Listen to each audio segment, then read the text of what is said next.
The Lives of the Saints by Father Alban Butler. March 20th. Blessed Juan Buralli de Parma.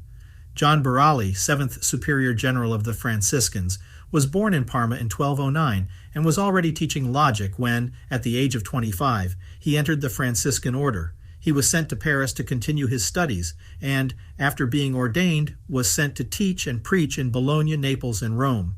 His eloquence drew crowds to his sermons, and great personages flocked to hear him. It has been stated that in 1245, when Pope Innocent IV convoked the First General Council of Lyons, John was appointed to represent Crescentius, the superior general, who due to his illnesses was unable to go, but this is inaccurate.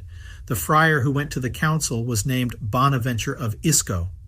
John, for his part, that same year traveled to Paris to teach sentences at the university, and in 1247 he was elected superior general of the order. The task before him was exceedingly difficult, for many abuses and a spirit of rivalry had crept in, due to the relaxed observance of Brother Elias. Fortunately, we possess a first-hand description of Blessed John's activities, written by his fellow citizen, Brother Salambane, who was intimately associated with him for a long time. We know that he was strong and robust, so that he could endure great fatigue with a sweet and attractive appearance, polite manners, and full of charity. He was the first superior general to visit the whole order and always traveled on foot. Outside the convents, he did not allow anyone to know his identity and was so humble and modest that, upon arriving at a house, he often helped the brothers wash vegetables in the kitchen.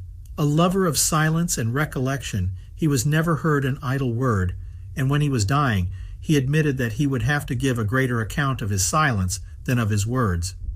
He began his general visitation of the houses of England, and when King Henry III learned that he was in the palace to pay his respects, he rose from the table and went out to the door to embrace the humble friar. In France, John was visited by St. Louis IX, who, on the eve of his departure for the crusade, stopped at Sens to ask for his prayers and blessings for the undertaking. The king, who arrived in pilgrim's garb and crozier in hand, impressed Brother Salambane by his delicate and fragile appearance. He ate with the brothers in the refectory, but could not persuade John of Parma to sit beside him. Burgundy and Provence received the next visit from the Hato. At Arles, a monk from Parma, John of Aulus, came to ask a favor. Would the superior deign to send him and Salambane to preach? John, however, was not going to show favoritism to his compatriots. "Truly, even if you were my fleshly brothers," he replied, "you would not obtain this mission from me without prior examination." John of Aulus was not easily discouraged. "If we are to be examined, will you call Brother Hugo to examine us?" Hugo de Digne, the previous provincial, was then in the house. "No," said the superior quickly. "Brother Hugo is your friend and could be indulgent with you. Better call the professor and instructor of the house. Brother Salambane cannot resist informing us that he passed the exam, but that John of Aulus was sent to study some more." Shortly after John of Parma's return from a mission as papal legate to the Eastern Emperor, trouble broke out in Paris, where he had sent Bonaventure as one of the best students of the Friars Minor. William of St. Amour, a secular doctor at the university, had raised a storm against the Mendicant orders, attacking them in a provocative libel. Blessed John went to Paris and, it is said, spoke to the university professors in such persuasive and humble terms that all were convinced, and that the doctor who was to respond could only say, "Blessed are you, and blessed be your words."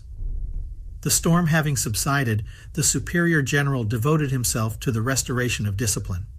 Even before his departure for the East, he had already held a general chapter in Metz, where measures had been taken to ensure the exact observance of the rules and constitutions, and to insist on strict adherence to the breviary and the Roman Missal. He obtained several papal bulls supporting him. Pope Innocent IV gave the order the convent of Ara Coeli in Rome, which became the residence of the superior general.